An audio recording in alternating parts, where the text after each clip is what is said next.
Kadang-kadang kami salah mengerti terhadap Tuhan. Kami mengajukan berbagai pertanyaan yang tidak tepat lagi. Kami cenderung marah, kami cenderung kecewa. Bahkan ada di antara kami yang sudah mengeluarkan begitu banyak biaya untuk kesembuhan dari orang-orang yang kami melihat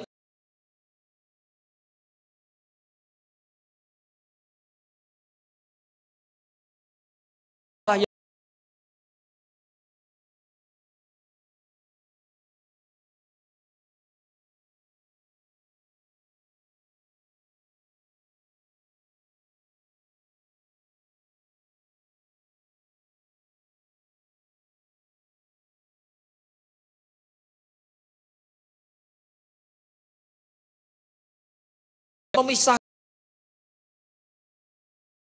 Tapi Tuhan, pertanyaan ini seperti pertanyaan yang terus-menerus kami ajukan tanpa jawaban yang jelas.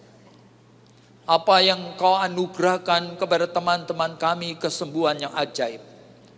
Kadang-kadang kami melihat bahwa tidak terjadi di dalam hidup kami sendiri. Tuhan, tolong supaya kami tidak keliru terhadap Engkau. Supaya kami tidak memaksakan kehendak.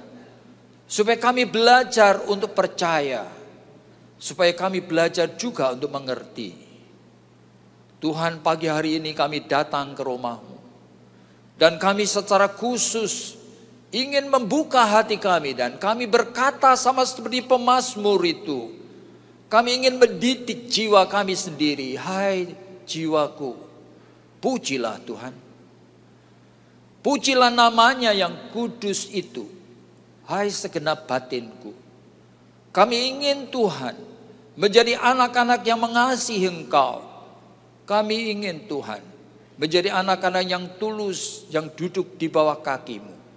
Tolong kami, dengarkan doa kami. Oleh karena hanya di dalam nama Tuhan Yesus Kristus, yang sangat mengasihi kami, yang sudah memberikan dirinya untuk mati bagi kami, di dalam namanya yang kudus itulah kami sudah berdoa. Amin. Silakan duduk.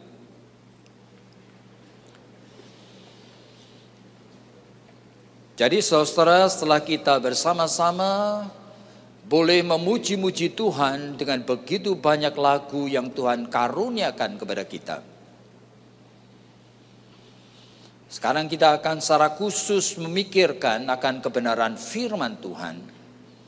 Nah, kali ini saudara, saya ingin berbicara secara khusus mengenai keluarga. Mengapa demikian? Nah, saya percaya sekali bahwa Allah itu menciptakan hanya dua lembaga. Yang pertama keluarga, yang kedua gereja. Nah, melalui dua lembaga inilah seluruh karya penciptaan Allah, karya keselamatan Allah dikaitkan.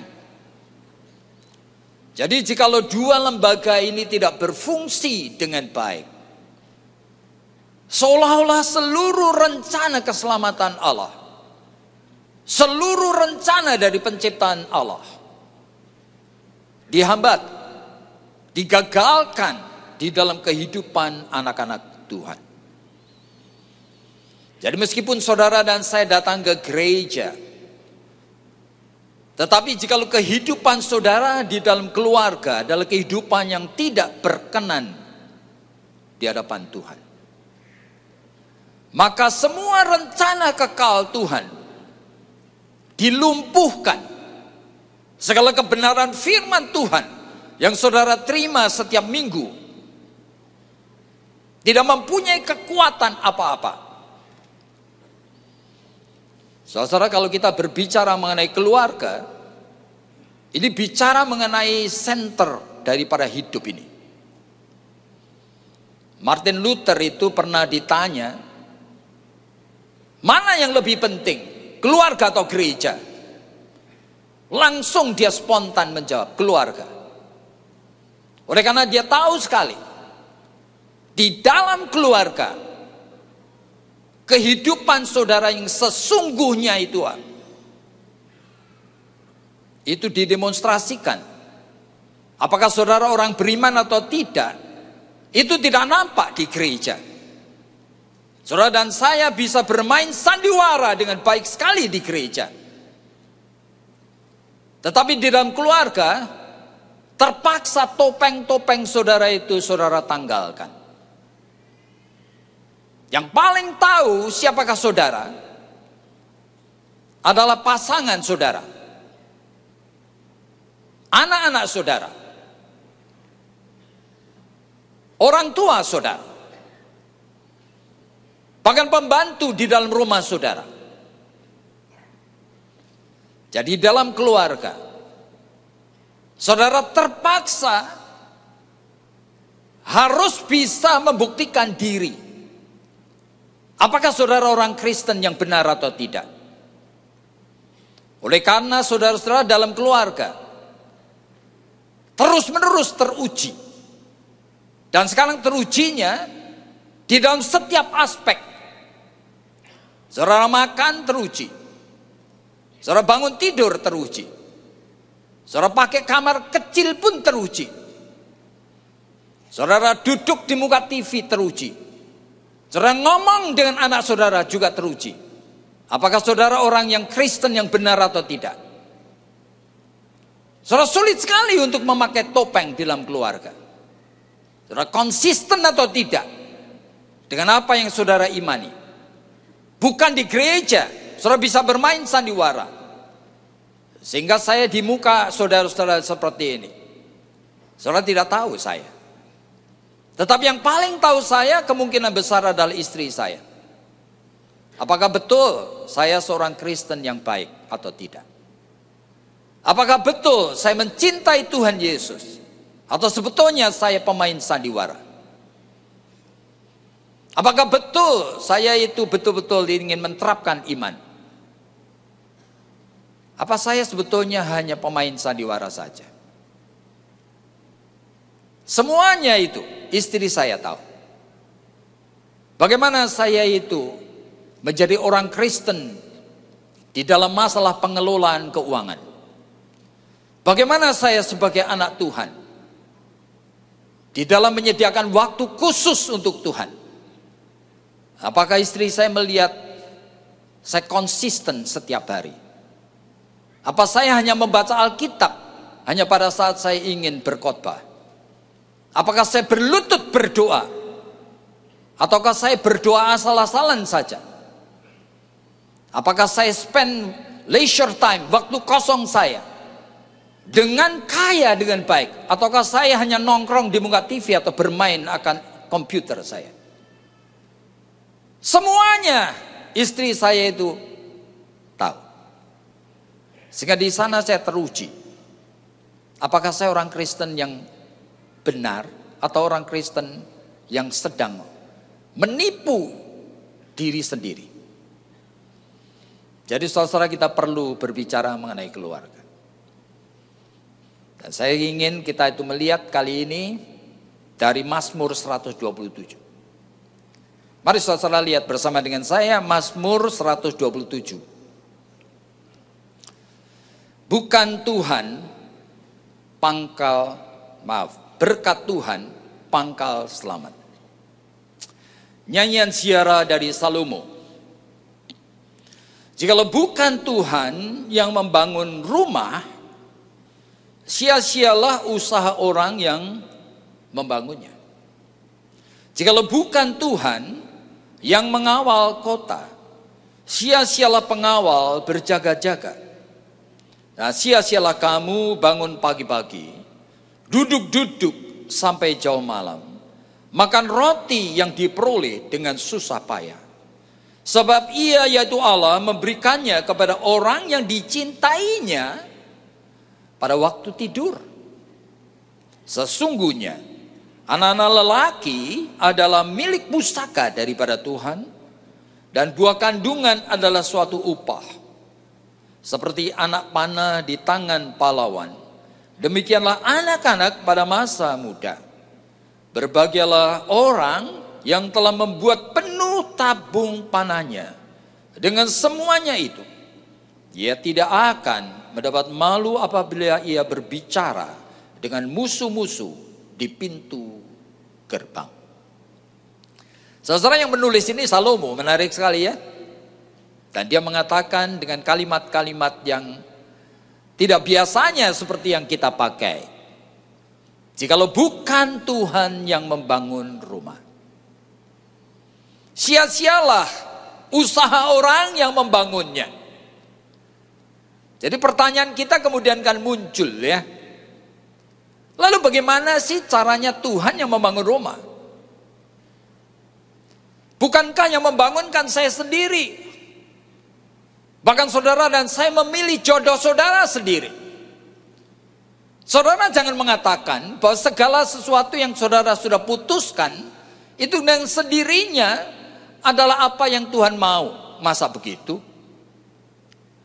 Bahkan jodoh yang sekarang saudara sudah menjadi istri atau suami saudara, belum tentu adalah jodoh yang sesuai dengan kehendak Tuhan. Tetapi dalam Matius pasal 19, Tuhan Yesus sendiri mengatakan, kalaupun kamu memilih orang yang keliru seolah-olah, oleh karena di sana sedang berbicara mengenai soal perceraian, Yesus mengatakan segala sesuatu yang sudah disatukan Allah, jangan kamu ceraikan. Itu artinya, kalaupun kamu memilihnya keliru, dan kamu sekarang ini mulai menyesal, kamu mulai merasa tidak cocok, kamu merasa kamu itu tadinya bodoh, sehingga kamu ceroboh, sekarang hidup dengan orang, di mana hidupmu sebagian besar, mungkin waktumu tidak bahagia bahkan sengsara. Yesus mengatakan, jangan bercerai. Oleh karena kamu tidak boleh memakai pertimbangan akal, budi, dan perasaan dan pikiranmu sendiri. Oleh karena Yesus itu adalah Allah sendiri yang sudah mengatakan, aku adalah Allah yang ajaib yang sebetulnya mengendaki sesuatu yang baik. Di dalam 2 Korintus pasal 6 dia mengatakan, hendaklah kamu menikah dengan orang yang sepadan dengan dirimu. Tetapi realitanya kan hidup tidak selalu seperti itu. Aku mengendaki sesuatu yang baik. Tetapi seringkali dalam hidup ini, bahkan Paulus sendiri mengatakan di dalam Roma pasal yang ke-7, di dalam hidupku ada 2 macam hukum. Hukum akal budiku, aku tahu aku harus memuliakan Tuhan, aku harus menurut kehendak Tuhan. Tetapi aku, ini Paulus loh, rasul terbesar loh, di dalam tubuhku ini ada hukum darah daging yang terus menyeret aku dalam perhambaan dosa. Aku manusia celaka. Kalau Paulus saja mengatakan itu, masa saudara tidak berani mengatakan yang sama? Atau saudara menyangkali hal yang sama? Jadi meskipun kita adalah orang Kristen, kita perlu waspada dengan sungguh. Bahwa banyak yang kita lakukan, termasuk keputusan menikah, seringkali bukan yang Tuhan kehendaki. Ada orang menikah dengan sengaja hanya untuk melampiaskan nafsunya. Ada orang menikah hanya oleh karena mengisi kekosongannya dan kesepiannya. Ada orang menikah semata-mata mencari orang yang melayani dirinya. Ada yang menikah hanya oleh karena kebutuhan seks. Apa saja alasan saudara. Jikalau saudara sudah menikah, Yesus mengatakan, aku Allah yang sempurna, rela mengosongkan diriku. Aneh sekali. Dalam Filipi pasal 2 Yesus mengatakan, Yesus adalah Allah yang mengosongkan diri. Sehingga seolah-olah aku membatalkan atau menunda kehendak dan keputusanku sendiri di surga yang sempurna. Aku rela menyesuaikan diri dengan engkau dan saya, orang-orang berdosa yang hidupnya semau kita sendiri. Sehingga apa yang kamu sudah putuskan, jangan kamu ceraikan. Oleh karena apa? Aku berani mengatakan seolah-olah aku yang sudah menjodohkan engkau. Ini ajaib. Dalam Matius pasal 19 Yesus mengatakan apa yang sudah dijodohkan Allah, jangan kamu ceraikan. Jadi tidak ada orang Kristen boleh bercerai. Jadi saudara, di dalam kondisi seperti ini kita harus waspada. Jadi bagaimana cara Allah itu membangun rumah tangga? Nah, ini menjadi suatu pertanyaan bagi kita. Bukan? Oleh karena realitanya Kita adalah orang berdosa. Jadi cara Allah membangun rumah tangga, Allah yang pertama menyesuaikan diri dengan kita di dalam kelemahan-kelemahan kita. Jadi saudara, memang sebagian saudara pasti tidak pernah membaca buku-buku teologi, buku-buku filosofi yang berat-berat. Ada satu yang ditulis oleh James Fowler, itu sebetulnya adalah seorang profesor dari Emory University di Amerika. Dan dia itu membuat riset secara khusus untuk memahami. Kenapa ya? Di antara orang-orang percaya, termasuk khususnya orang-orang Kristen, itu iman itu ternyata manifestasinya macam-macam. Jadi kemudian dia membuat riset dan akhirnya menemukan ada 7 macam manifestasi iman. Maka dia sebut sebagai stages of faith. Yaitu langkah-langkah tahapan iman. Iman sendiri tidak bisa diukur, saudara-saudara. Iman ini tidak bisa diukur, tetapi wadahnya yaitu jiwa kita, tubuh kita yang menampung iman itu bisa diukur. Nah ini namanya struktur daripada iman bisa diukur. Konten dari iman tidak bisa diukur. Jadi ini hanya bicara mengenai struktur, yaitu tubuh darah daging kita ini. Dan dia mengatakan ada orang yang imannya itu undifferentiated faith. Itu artinya ini orang-orang Kristen yang sebenarnya tidak mengerti kenapa jadi Kristen dia. Dan dia tetapi setiap minggu ya seperti saudara ini datang-datang ke gereja. Tetapi di gereja juga tidak ngerti ngapain dia ke gereja. Mungkin sepanjang kebaktian dia cuma lihat-lihat buletin, kadang-kadang ngambil HP, lihat-lihat. Dia tidak ngerti kenapa dia ke gereja. Tetapi aneh sekali saudara, bahwa dia setiap minggu ke gereja. Apa lalu saudara dan saya berani mengatakan orang ini bukan orang Kristen yang punya iman? Oleh karena aneh sekali itu. Oh Tuhan cara bekerjanya menyesuaikan diri dengan kelemahan kita. Dan kadang-kadang ada orang level undifferentiated faith ini yang tidak mengerti kenapa harus ke gereja. Barangkali pada saat mendengarkan khotbah baru mulai menit pertama dia sudah mulai siap tidur. Tetapi realitanya nanti minggu depan datang lagi. Nah ini yang namanya undifferentiated faith. Tapi kalau strukturnya menjadi lebih baik lagi, ini dia sebutkan sebagai intuitive projective faith. Nah itu istilah dari Fowler yang sebetulnya dia mau mengatakan, nah ini level yang satu ini adalah level dari orang yang Kristen, orang beriman, sekarang ngerti ada alasannya dia kenapa ke gereja. Tetapi alasannya tidak untuk mencari Tuhan, saudara. Dia tidak akan ada keinginan kenal Tuhan. Baca Alkitab pun dia tidak pernah. Cuma dia merasa senang pergi ke gereja. Nah, sesuai dengan intuisinya, dia merasa ada yang terpenuhi. Barangkali dia ke gereja oleh karena apa? Ya oleh karena papa mamanya ke gereja yang sama. Barangkali teman-teman dekatnya ke gereja yang sama. Barangkali dia senang akan gedung gereja yang megah seperti ini. Barangkali dia suka sekali kalau mendengar puji-pujian daripada orang penyanyi-penyanyi yang memang sudah berbakat menyanyi seperti itu. Barangkali ini. Barangkali habis ada kebaktian gereja-gereja tertentu itu siapkan snack. Gratis lagi, senang dia. Nah, jadi dia datang-datang gereja, intuisinya saja yang mengatur. Tapi orang ini belum tahu Tuhan dan belum mencari Tuhan. Tapi setiap minggu datang. Dan dia bahkan sudah bisa ajak orang lain, saudara. Oleh karena apa yang dia senang, barangkali temannya nanti juga senang.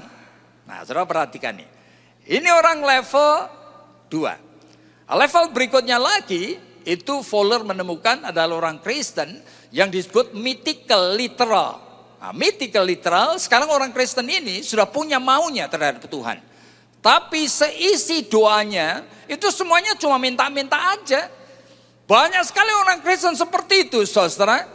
Yang selalu doanya cuma minta-minta. Minta kesembuhan, minta supaya tokonya maju, minta dapat menantu yang baik, minta terus. Dia tidak mengerti apa itu doa. Tetapi secara mythical, dia yakin sekali. Untuk mendapatkan sesuatu, kadang-kadang dia doa dan puasa, saudara. Supaya sembuh dari penyakit kankernya, dia doa dan puasa. Tapi kalau ditanya, pernah baca Alkitab enggak? Baca asal-asalan. Tidak ada dia kebutuhan untuk kenal Tuhan Yesus. Tidak ada kebutuhan untuk betul-betul mengerti firman Tuhan. Orang seperti ini punya butuhnya. Tapi orang ini datang gereja dan barangkali dia akan terlibat dengan kegiatan gereja, tapi selalu sesuai dengan apa? Kemauannya. Jadi belum ada hal-hal rohani yang mengatur tingkah lakunya. Nah, kemudian kalau orang strukturnya lebih baik lagi, nah Fowler itu mengatakan itu levelnya menjadi sintetik konvensional. Itu artinya orang Kristen seperti ini sekarang sudah ngerti. Kalau ditanya, kenapa kamu itu percaya Tuhan Yesus? Habis itu yang diajarkan gerejaku. Nah, kenapa kamu percaya 12 pengakuan iman? Bahwa ada Allah Bapa, ada Allah Putra, ada Allah Roh Kudus. Dan Yesus adalah firman yang menjadi daging. Masa kamu percaya? Aku percaya. Kenapa percaya? Yaitu ajaran gerejaku. Jadi keputusan dari gereja sekarang disintesiskan. Disatukan dengan dirinya. Dia betul ngerti? Nggak ngerti dia. Dia cuma menempelkan ajaran gereja sebagai aksesori di tempelan. Sehingga dia merasa dan dia bisa menjawab sekarang. Padahal kalau mau jujur, dia belum mencari akan tahu apa itu isi Alkitab. Keinginan baca Alkitab masih tipis sekali. Dia tidak ingin kenal Tuhan yang sesungguhnya. Masa saudara itu kenal Tuhan yang sesungguhnya? Saudara tahu bahwa Allah kita itu Allah yang ajaib sekali. Begitu banyak. Kalau saudara mulai membacakan tulisan dari Paulus, saudara akan tahu dari 13 surat Paulus, semuanya sulit sekali. Sampai Petrus sendiri mengatakan kalau kamu membaca tulisan Paulus, kamu hati-hati. Oleh karena apa? Begitu sulitnya. Jika kamu tidak hati-hati, kamu membaca malah sesat. Itu ada di dalam Alkitab, saudara. Tapi orang, kalau levelnya sintetik konvensional, itu adalah orang yang belum ingin tahu itu. Sehingga dia tidak akan bergumul mengenai siapa sebenarnya Tuhan. Bagaimana aku kenal dia? Bagaimana aku make sure aku tuh bergaul dengan dia? Bagaimana make sure aku beriman kepada dia? Dia belum mempunyai kebutuhan itu. Nah, tapi struktur di atasnya, ini yang namanya individuative reflective faith. Nah, orang ini sudah punya kebutuhan. Nah, orang yang punya kebutuhan akan Tuhan, itu Alkitabnya saudara tidak seperti Alkitab dari orang-orang yang tidak pernah dibaca. Dia sudah mulai ada orek-orekannya. Jadi sekarang kalau saya mengetes saudara di sini, saudara levelnya di mana? Saya tahu. Oleh karena apa? Saya lihat Alkitabmu. Kalau Alkitabmu itu ada garis-garisnya, ada catatan di kanan kirinya, seringkali dibaca. Dan saudara juga membaca akan buku-buku rohani, saudara levelnya sudah individuatif reflektif. Saudara betul ingin kenal Tuhan. Saudara betul ingin menyembah dia. Saudara ingin sekali tahu apakah saudara diselamatkan sungguh atau tidak. Tapi kalau level di bawah, saudara cuma orang Kristen beragama. Saudara. Nah, saudara hati-hati di sini. Nah, level selanjutnya setelah itu baru konjunktif. Itu di mana orang-orang tersebut itu rela berani berhadapan dengan Allah yang kadang-kadang tidak bisa dimengerti. Nah, itu apa? Konjunktif, itu menyesuaikan diri dengan realita. Kadang-kadang imannya kepada Tuhan itu paradoks. Ada hal-hal yang tidak sesuai dengan seleraku, dengan jalan pikiranku, cara kerja Tuhan. Tetapi aku akan belajar untuk mengenal, belajar mempercayai Tuhan yang ajaib seperti itu. Nah, baru level yang di atasnya adalah universalizing faith. Saya tidak akan bicara lebih lanjut ini. Tetapi kenapa saya bicara seperti ini? Yaitu jikalau kita bertanya, bagaimana cara Tuhan itu membangun rumah? Itu yang pertama, Tuhan mengosongkan diri. Dia menyesuaikan diri dengan level apa saja dalam hidup saudara. Kadang-kadang saudara itu adalah orang yang undifferentiated faith. Tetapi Tuhan juga tetap mau berbicara di sana. Jikalau saudara betul anak Tuhan. Jikalau saudara bukan anak Tuhan, ini tidak berlaku saudara. Tapi kalau saudara anak Tuhan, saudara Roh Kudus yang mulai kerja. Meskipun saudara undifferentiated faith, saudara cuma datang ke gereja, tidak ngerti sebabnya. Tetapi saudara entah kenapa, saudara itu setia datang. Sehingga daripada 100 kali kebaktian, mungkin nanti suatu saat tiba-tiba Tuhan mencelikkan mata rohani saudara. Nah, jadi kesetiaan dipakai. Nah, kadang-kadang orang seperti ini, dia menikah itu sembarangan saudara. Bahkan kadang-kadang orang itu belum merasa dirinya kenal Kristus. Tetapi aneh, dia senang sekali kalau menikah dengan orang Kristen yang cinta Tuhan. Jadi alasannya menikah dengan orang Kristen yang cinta Tuhan. Dan dia juga senang kalau melihat istrinya yang cinta Tuhan itu baca Alkitab. Dia senang sekali kalau melihat istrinya yang cinta Tuhan itu berdoa. Jadi ini orang meskipun dirinya sendiri levelnya masih sangat di bawah, tapi Tuhan mengosongkan diri, dia rela memakai. Sehingga melalui dia yang seperti ini, dia juga ikut menghadirkan suasana yang sebetulnya cukup kondusif bagi pasangannya yang cinta Tuhan untuk bisa tumbuh. Nah, saudara perhatikan. Jadi bagaimana cara seperti Tuhan itu bekerja? Itu seringkali adalah yang pertama membangun rumah tangga. Itu menyesuaikan diri dengan kondisi saudara. Jadi saudara melihat ini realita yang cukup kompleks saudara. Oleh karena apa? Oleh karena sebetulnya di dalam kehidupan saudara dan saya, kita ini semuanya itu hanya menjadi victim. Kita hanya menjadi korban daripada pendidikan kedua orang tua kita. Nah, kedua orang tua kita itu adalah orang tidak sempurna. Dan mestinya dua orang tua yang baik itu adalah orang yang memenuhi 5 hukum hidup. Tetapi sebagian besar dari orang tua tidak memenuhi 5 hukum hidup. Dan orang tua yang memenuhi 5 hukum hidup ini, yang pertama adalah hukum apa? Hukum kewajaran hidup. Yang kedua, dia memenuhi hukum hati nurani. Yang ketiga, dia memenuhi hukum kedewasaan. Yang keempat, dia memenuhi hukum kesehatan jiwa. Yang kelima, dia memenuhi hukum Allah. Jadi kalau saudara itu mempunyai orang tua yang bisa memenuhi 5 hukum ini, saudara nanti akan menjadi orang pribadi yang sebetulnya siap untuk strukturnya belajar mengenal Tuhan secara baik. Tapi kalau di bawah, saudara akan sulit. Nah, ini menjadi masalah. Mari kita pelan-pelan perhatikan supaya saudara mengerti cara kerja Allah membangun rumah tangga, ya kan? Sebab saudara cuma mengatakan Tuhan membangun rumah tangga. Apa itu caranya? Nah, saudara, kalau saudara lahir dibesarkan dan keluarga di mana orang tua itu punya pemenuhan terhadap 5 hukum. Yang pertama, hukum kewajaran hidup. Apa ini? Jadi kalau orang tua saudara itu adalah orang tua yang bisa memenuhi kewajaran hidup, dia akan memberi contoh dan model yang baik. Kewajaran hidup itu apa? Saudara bayangkan aja, seorang laki-laki berani menikah, berani punya anak. Tetapi dia masih sering kirim SMS kepada bekas pacarnya. Pasti orang ini laki-laki tidak beres, saudara. Karena tidak sesuai dengan kewajaran hidup. Dia tidak mengerti bagaimana saudara menjadi seorang suami dan ayah yang setia kepada istri dan anaknya. Bayangkan seorang suami, dia di PHK 3 tahun yang lalu. Sampai hari ini dia masih nganggur dan hidupnya santai. Oleh karena istrinya yang kerja. Ini pasti laki-laki tidak beres.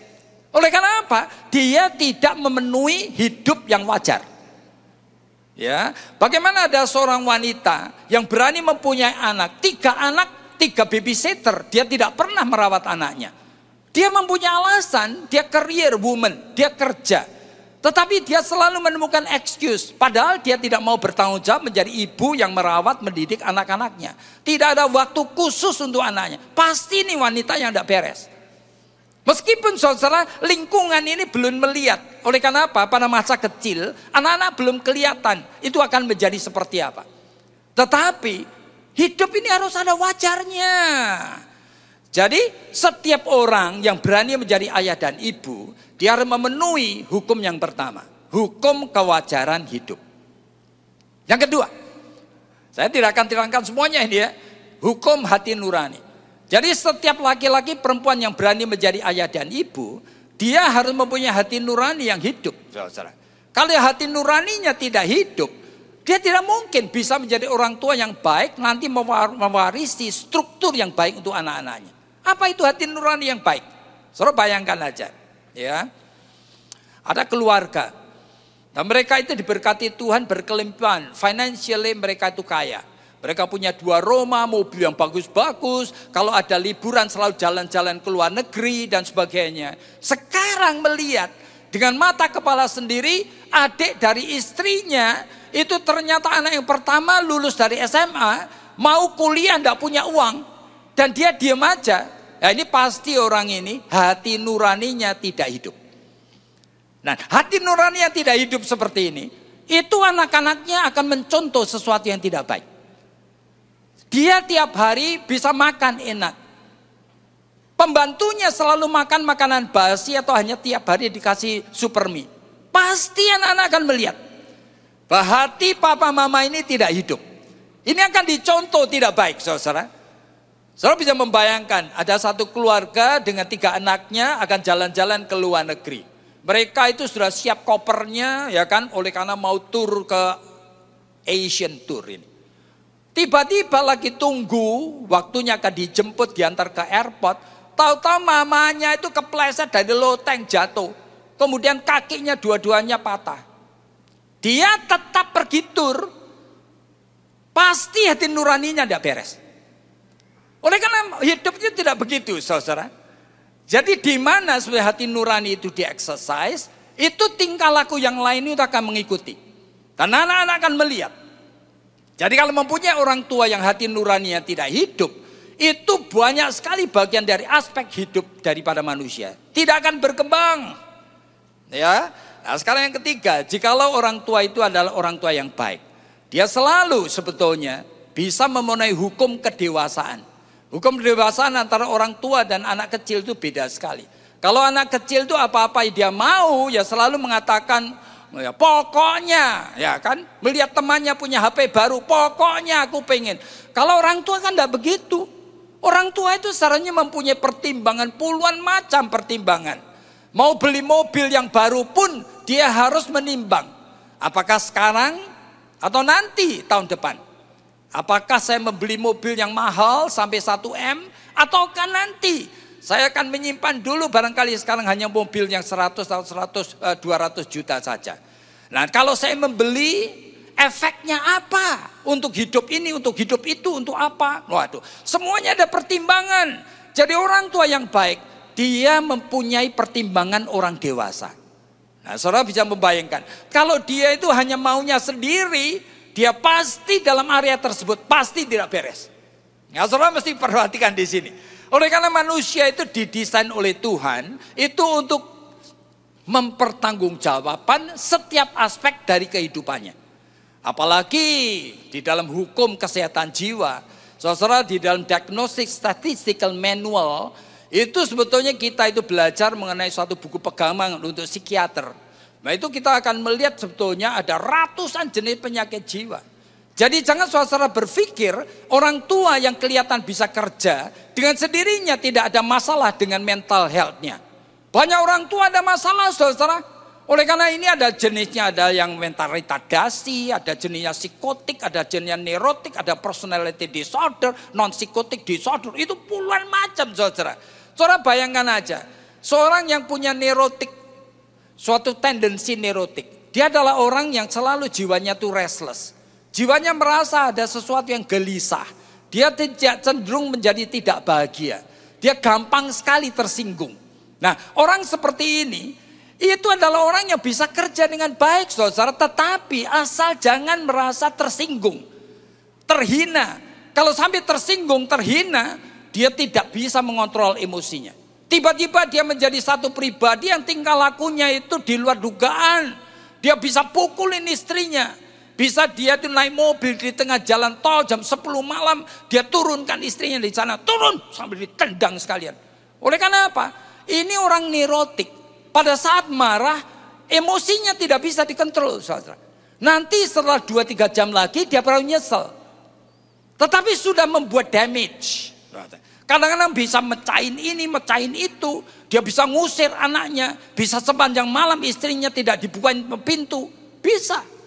Oleh karena apa? Pada saat dia tersinggung, emosinya tidak bisa dikontrol. Apa ini orang sehat jiwanya? Sudah mau menikah dengan orang seperti ini? Anak-anak dari kecil melihat papanya yang seperti itu. Ini mewarisi sesuatu yang tidak baik, saudara. Jadi pembentukan struktur itu seperti itu. Makanya kita perlu waspada dengan sungguh.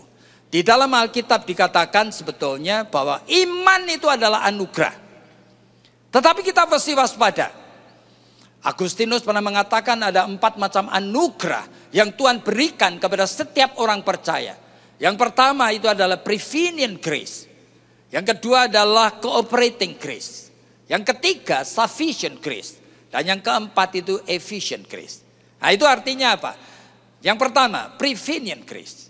Itu anugerah untuk bisa percaya. Nah, saudara, itu anugerah itu mulainya itu aneh sekali. Kadang-kadang itu sama seperti tadi, hanya diajak oleh teman dan dia akhirnya mau ke gereja. Tapi setelah betul kalau dia adalah orang diberi anugerah untuk bisa percaya, nah orang seperti ini nanti datang gereja 1 kali, 2 kali, dia mulai gelisah. Gelisah ngapain? Dia mulai melihat, oh si Anu itu anaknya si Anu aku tahu, kok sekarang kok ikut nyanyi di depan ya? Oh si Anu itu kok ikut menyambut tamu. Oh si Anu itu kok ikut ngajar sekolah minggu. Oh si Anu itu kok ikut aktif di komisi pemuda. Jadi dia pengen. Aneh sekali. Kalau Roh Kudus betul bekerja di dalam hidup saudara, saudara-saudara tidak mungkin menjadi orang Kristen yang cuma datang gereja. Sebetulnya tidak mungkin. Oleh karena Roh Kudus tidak akan membiarkan saudara. Saudara akan gelisah dan saudara akan kepingin mulai terlibat, kepingin mulai mengambil bagian di dalam ikut membangun akan tubuh Kristus ini. Kemudian setelah saudara kepingin, kemudian saudara Roh Kudus juga tidak mendiamkan saudara. Setelah saudara barangkali mengajar sekolah minggu 1-2 tahun, kemudian saudara-saudara ada kepinginan lagi, yaitu kepinginan ngerti Alkitab. Nah sehingga tidak mungkin ada orang Kristen yang cuma ngajar sekolah minggu, atau ikut paduan suara, ikut nyanyi-nyanyi seperti tadi, tetapi dia tidak ada keinginan untuk belajar firman Tuhan. Saya bertanya, apa betul ada Roh Kudus apa enggak? Kalau Roh Kudus adalah roh yang membawa anak Tuhan untuk ngapain? Untuk mengenal kebenaran firman yang lebih dalam. Jadi anak, kalau betul Roh Kudus itu ada, Roh Kudus akan membimbing dia, menggelisahkan dia. Jadi selalu keinginan itu bertahap. Mulai dia tuh ingin ini, ingin itu, makin lama makin. Jadi kita perhatikan. Jadi anugerah prevenient grace tadi, kalau diberikan, kita mesti waspada dengan sungguh. Apakah anugerah tersebut kemudian diikuti dengan cooperating grace? Yaitu anugerah untuk bisa belajar kerjasama dengan Roh Kudus. Nah di sini ini krusial. Oleh karena apa? Oleh karena kita melihat bahwa anak-anak Tuhan pun tidak selalu berhasil. Saya melihat Abraham. Apakah Abraham selalu berhasil? Di dalam tahapan yang kedua ini pun dia seringkali gagal. Kemudian dia memperbaiki dan Tuhan berkenan, Tuhan menuntun. Akhirnya dia menjadi bapak orang beriman. Tetapi ada area-area pernah dia gagal dan memalukan sekali saudara. Misalnya saja, saya mungkin pernah menyebutkan di sini. Kalau membaca Alkitab itu jangan membaca cuma satu pasal lalu kita terus perhatikan pasal itu toh. Misalnya, Abraham itu sudah mengambil Hagar. Itu kecerobohan. Itu nasihat, itu usulan dari Sarah. Kemudian sekarang sudah mempunyai anak yang namanya Ismail. Nah, saudara kalau membaca dalam Kejadian pasal yang ke-17, Ismail sudah mulai menjadi besar. Lalu kan Tuhan ngapain? Datanglah Tuhan kepada Abraham. Lalu mengatakan kalimat seperti ini. Abraham, tahun depan Sarah istrimu akan punya anak. Kita mengatakan apa? Maka tertawalah Abraham. Abraham geli. Lalu mengatakan apa? Tuhan, aku ini sudah tua, sudah terlalu tua. Dan istriku sudah sangat tua, sudah puluhan tahun dia menopause. Mana mungkin ketawa dia. Sambil dia ngomong sesuatu yang tidak baik. Abraham ngomong apa? Tuhan, alangkah baiknya kalau Ismail saja. Bayangin. Sehingga dia itu lupa janji dari Tuhan. Isinya apa? Tujuannya apa? Dia ngomong seperti itu. Alangkah baiknya kalau Ismail saja. Tuhan mengatakan tidak. Ini anak perjanjian. Tahun depan Sarah akan mengandung dan punya anak. Nah saudara kalau kita perhatikan. Memang dalam Alkitab tidak ditulis. Tetapi pasti. Kemudian Tuhan membangkitkan birahi Abraham. Birahi daripada Sarah. Nah, dua orang ini yang sudah tua ini kemudian ingin hubungan seks, saudara. Oleh karena birahinya hidup.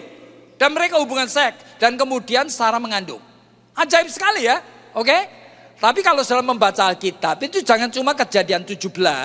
Lalu Kejadian 18 baca dong. Tapi teruskan. 19, 20, 21. 22, 23, 24, 25. Nah, saudara perhatikan ini. Apa? Sarah sudah mati sekarang. Oke. Ishak sudah lahir, sudah menjadi besar. Di dalam Kejadian 25, saudara membaca apa? Pada masa tuanya, tua sekali Abraham, 120 tahun. Ngapain? Abraham mengambil istri baru lagi. Namanya Keturah. Dari Keturah lahir banyak anak. Masa saudara tidak heran? Kenapa saudara tidak tertawa? Kenapa saudara tidak mengerti? Isinya apa ini? Abraham yang di dalam Kejadian 17 dibangkitkan birahinya oleh Allah. Birahinya dipakai Abraham kebablasan, saudara-saudara. Sehingga ngapain? Dia sudah tua banget, dia tetap keinginan hubungan seks tinggi sekali. Dia mengambil istri baru lagi pada masa sangat tua. Nama istri itu Keturah. Jadi saudara, anugerah prevenient grace ini tidak dengan sendirinya diikuti cooperating grace.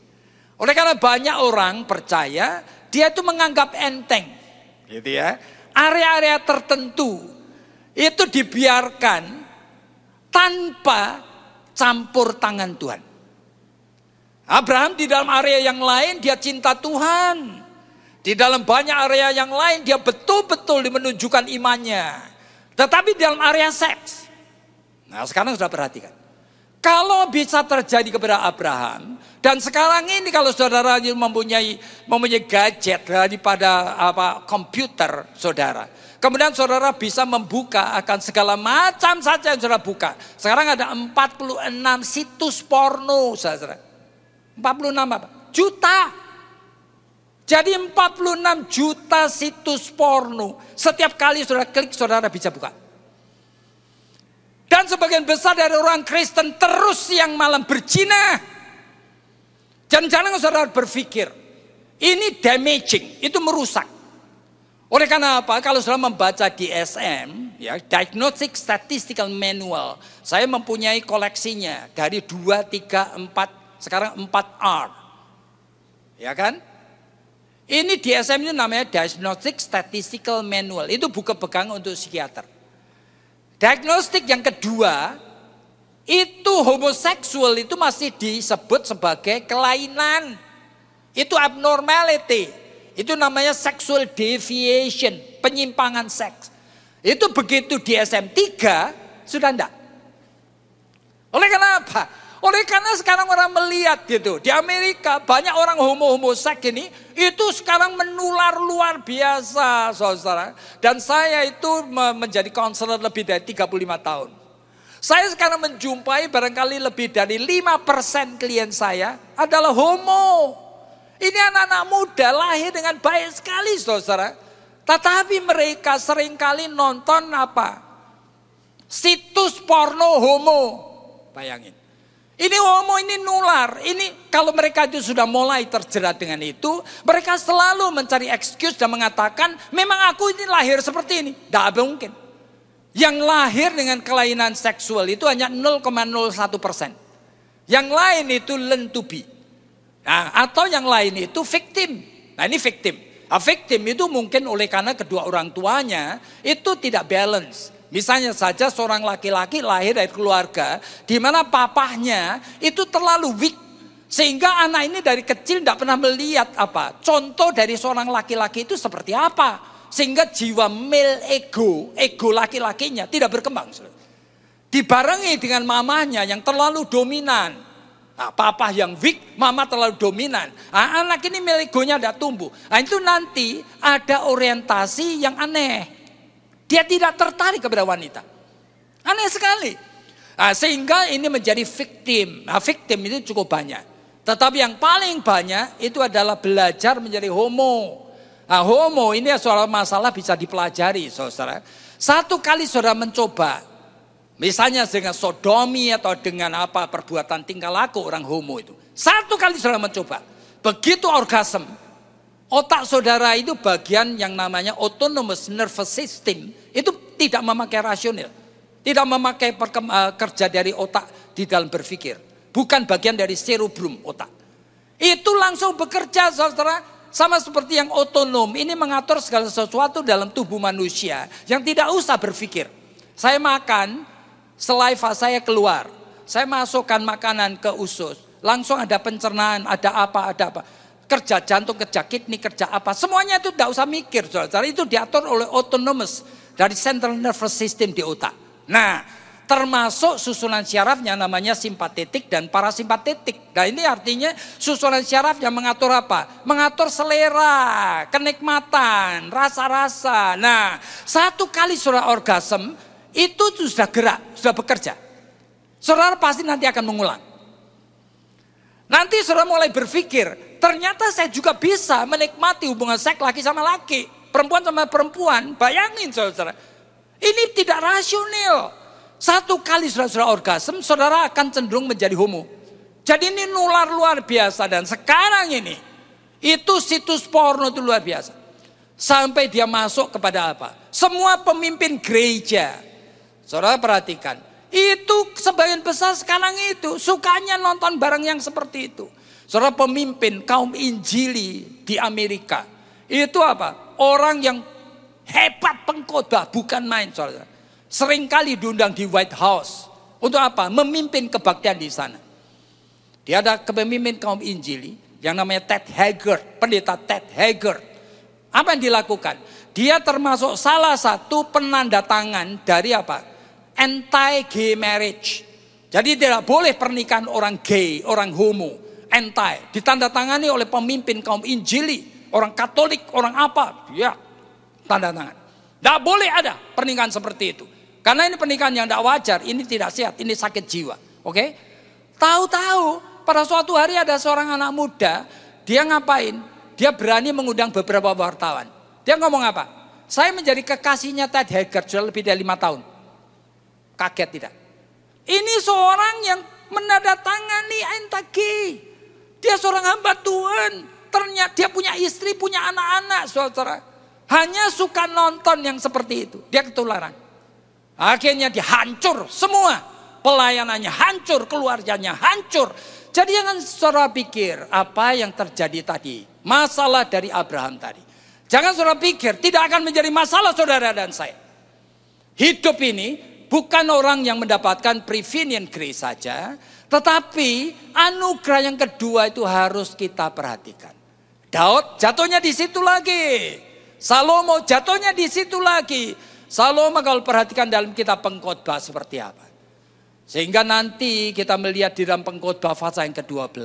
Dia mengatakan kalimat seperti ini. Ingatlah akan Tuhanmu atau Allahmu penciptamu. Sejak kamu masih kecil. Kenapa ingat terus?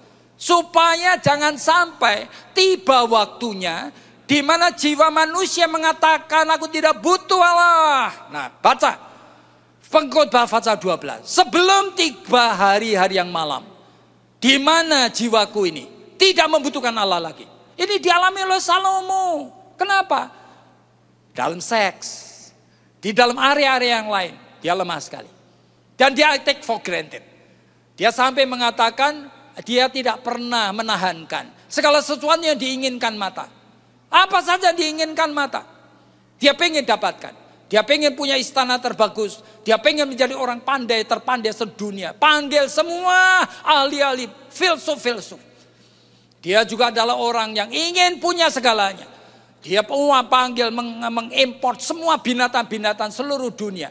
Sehingga di dalam Alkitab disebutkan, tidak pernah mereka melihat binatang seperti ini. Dia membangunkan istana untuk istrinya dari Mesir itu adalah. Istana disalut dengan emas. Dan plus halamannya ditaburi batu permata, saudara. Tapi dia mengatakan, setelah melihat itu, kemudian aku mulai melihat lagi. Sia-sia, tai angin, melelahkan, membosankan. Dan dia dalam soal seks. Dia melampiaskannya dengan 300 istri, 700 gundiknya, 1000 manusia. Tidak pernah manusia segila Salomo. Tetapi dia mengatakan apa? Sia-sia semuanya melelahkan. Dan sekarang sudah menjadi tua. Dan akhirnya disebutkan pada masa tuanya. Salomo meninggalkan Tuhan. Saudara, begitu kita tidak hati-hati. Prevenient grace. Saudara tidak mau menerima cooperating grace. Nah, Salomo itu termasuk orang yang tidak melatih kepekaan rohani. Sehingga seringkali kalau kita melihat di dalam Alkitab, Tuhan mengingatkan terus menerus. Sehingga kadang-kadang Tuhan mengingatkannya melalui contoh orang-orang kafir, orang-orang yang tidak percaya. Yunus diingatkan melalui orang yang kerja di kapal. Betapa mereka lebih peka. Yunus diingatkan melalui orang Nineveh, orang-orang kafir. Satu kali mendengarkan Injil langsung percaya. Oleh karena apa? Oleh karena tidak biasa melatih kepekaan rohani.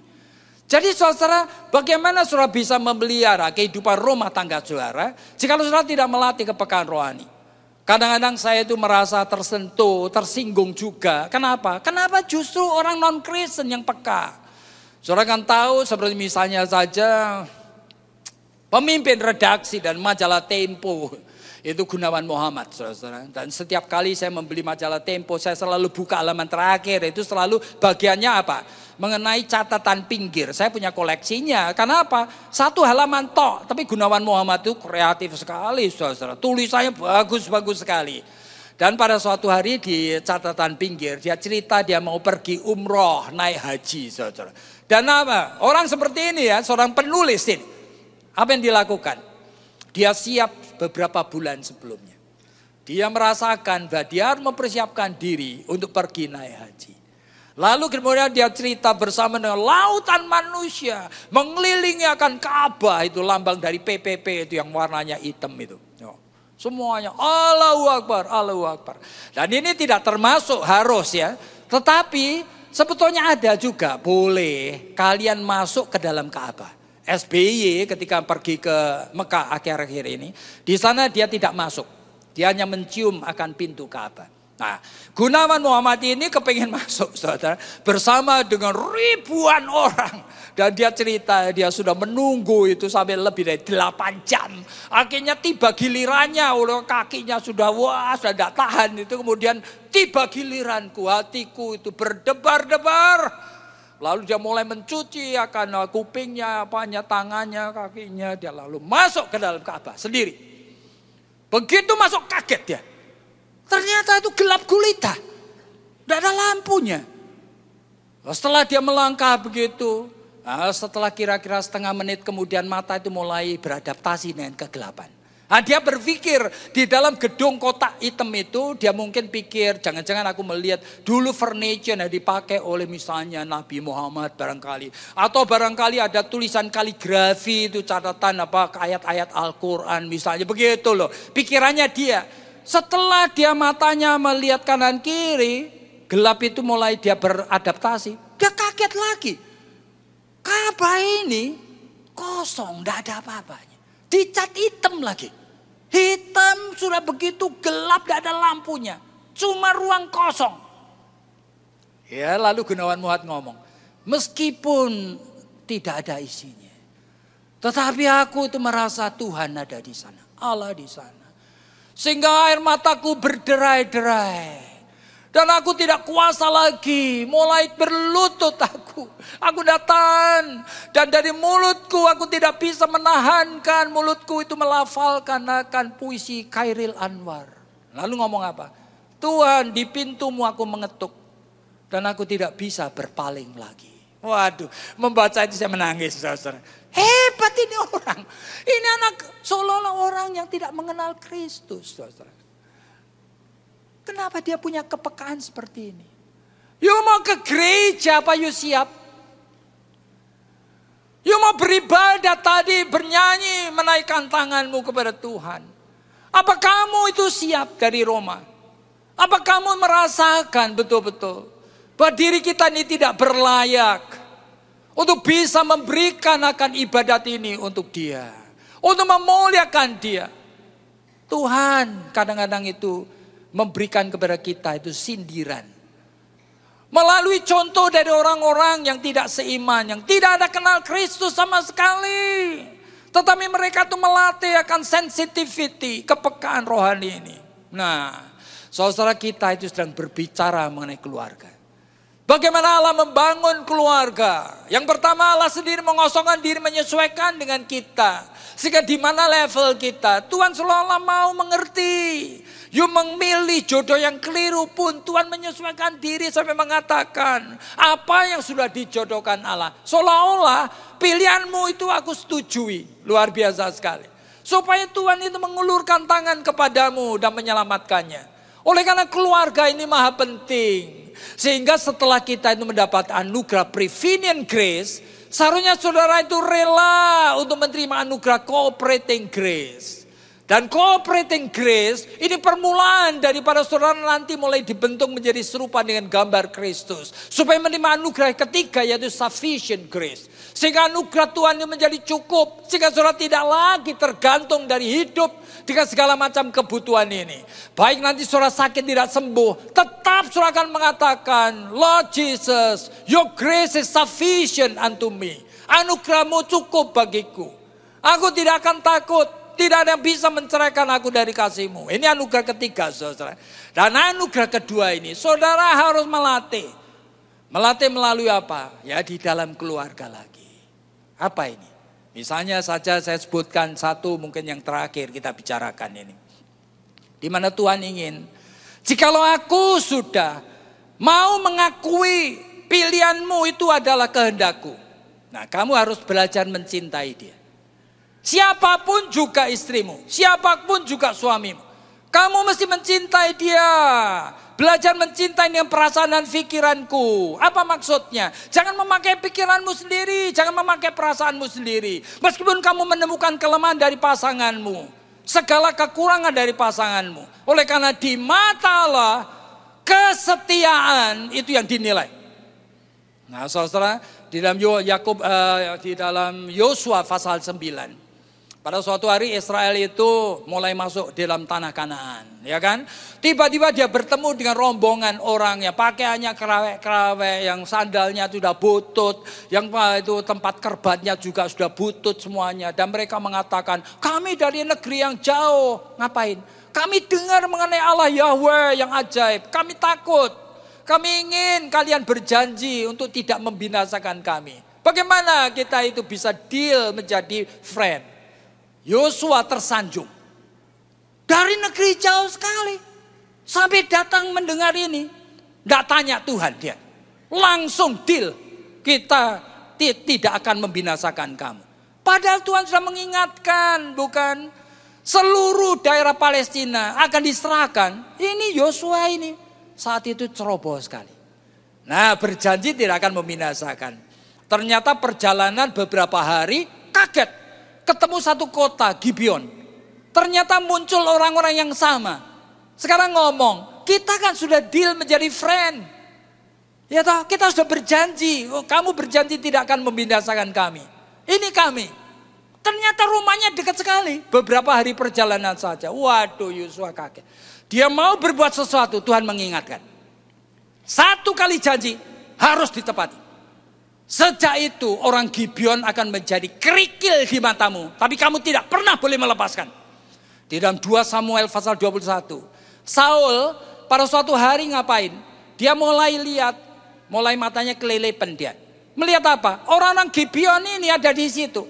Dibinasakan, dibunuhin. Langsung Tuhan murka. Dan Israel diberi penyakit sampar. Sampai puluhan ribu mati. Kenapa? Tuhan tidak suka. Meskipun ini keliru. Ini menjadi kerikil, mengganggu. Tidak boleh dibuang. Satu kali kamu sudah bersumpah, ini akan menjadi istriku. Ini akan menjadi suamiku. Di mata Tuhan, janji harus dipenuhi. Dalam Mazmur pasal 15 dikatakan oleh pemazmur, siapa sih yang boleh naik ke gunung Tuhan? Termasuk orang yang memenuhi janji meskipun rugi. Itu iman, saudara. Jadi kalau saudara mau mengerti apa itu artinya kita mau bergaul dengan Tuhan, kita mau kerjasama dengan Roh Kudus, menerima anugerah yang kedua. Saudara jangan memakai pikiran dan perasaanmu sendiri. Sehingga di dalam 1 Petrus pasal 3, jikalau kamu punya seorang suami yang tidak takut kepada Allah, tidak menghormati firman, yuk jangan dengan cara manusia, dengan ngapain? Menjadi manusia perempuan yang seksi, yang memenuhi kebutuhannya. Mengepang-ngepang rambut, membuat perhiasan yang bagus, pakaian yang indah-indah. Dan kamu memakai mulutmu, kamu mencoba menaklukkan dia. Jangan, don't do that. Petrus mengatakan, hiasi dirimu dengan buah roh, lemah lembut. Biarkan Kristus hadir dalam jiwamu. Dan yang akan mengubah suamimu yang jahat ini bukan kamu, Kristus yang hadir dalam jiwamu. Ya, dengan kamu menghiasi dengan roh yang lemah lembut. Suamimu yang jahat setiap kali lihat, kamu melihat Yesus Kristus. Takut dia berbuat jahat. Jangan memakai rekayasa. Yang mengubah suamimu atau istrimu yang tidak baik, Yesus sendiri. Jadi sebenarnya ini adalah anugerah Tuhan. Bagaimana caranya Allah itu membangun rumah tangga. Di tengah segala kelemahan, kekurangan, segala kesalahan, kecerobohan kita. Saudara harus tahu, Tuhan menginginkan rumah tangga ini baik. Dan setelah rumah tangga ini mulai baik, baru saudara bisa ngapain? Bisa tumbuh. Tumbuh untuk apa? Untuk siap menjadi partnernya Tuhan. Ya, sehingga kita menjadi seperti yang Matius pasal 18 ayat 20 katakan. Di mana ada dua orang berhimpun di dalam namaku, aku akan hadir di sana. Jadi karya Kristus itu hadirnya di dalam ikatan 2 atau 3 orang. Kalau 3 orang lebih itu gereja. 2 orang, suami istri, saling mengasihi. Dan mulailah karya Kristus itu bekerja. Memakai keluarga. Di mana saudara berdua nanti sebagai satu tim. Mempersiapkan anak-anakmu menjadi manusia yang seutuhnya. Yang siap nanti menjadi partnernya Allah di dalam kehidupan ini. Jadi hidup ini sebetulnya apa? Saudara boleh bekerja, saudara boleh sekolah, saudara boleh punya segala macam kegiatan. Tapi kita harus ingat, ada 2 lembaga yang Tuhan ciptakan. Yang pertama adalah keluarga. Mulailah daripada kehidupan yang paling center, yaitu kehidupan pribadi saudara. Jadikan kehidupan ini kehidupan yang diperkenan Allah. Dan melalui itulah Tuhan mulai berkarya dalam hidup saudara. Dan biarlah Tuhan memberkati setiap telinga dan hati yang masih mau belajar. Mari kita tunduk kepala dan kita berdoa. Bapa Surgawi, kami tahu kami lemah, kami pendosa. Kami banyak kesalahan dan kami merasa tidak berdaya. Kadang-kadang kami merasa membenci akan suami atau istri kami. Yang mempunyai berbagai macam kelemahan, bahkan kadang-kadang mengkhianati kami. Tetapi Tuhan, hari ini kami belajar mengerti. Jikalau Engkau sendiri rela mengosongkan dirimu. Dan kami harus mencontoh Tuhan Yesus. Dan kami belajar untuk mengosongkan akan hak-hak kami. Kami belajar untuk mengerti karya Tuhan. Tuhan akan bekerja melalui kami. Untuk bisa menolong, menyelamatkan akan pasangan kami. Yang mungkin sampai hari ini masih tidak takut akan Allah. Tuhan dengar doa kami. Bimbing kami semua. Supaya melalui kebaktian ini hidup kami diperbarui. Dalam nama Tuhan Yesus kami sudah berdoa. Amin.